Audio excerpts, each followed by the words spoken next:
এই বোয়ালিয়া ব্রিজ এবং এই বোয়ালিয়া ব্রিজের এখানে ছোট্ট একটা টঙের দোকান, চায়ের দোকান, ছোট্ট না অনেক বেশ বড়।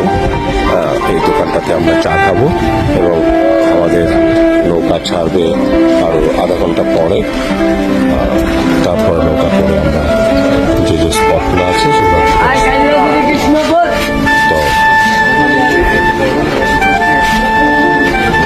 আমরা আপনাদের দেখালাম।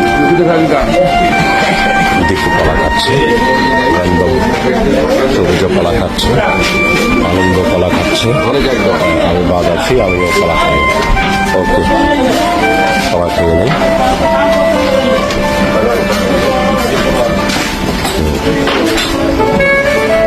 এই হলো কলা, এখানকার কলা। ছোট্ট একটু বাচ্চা পেশিয়ার সাথে কাজ করছে, বেশ সামাল দিচ্ছে, চা বানাচ্ছে, সুন্দর দৃশ্য।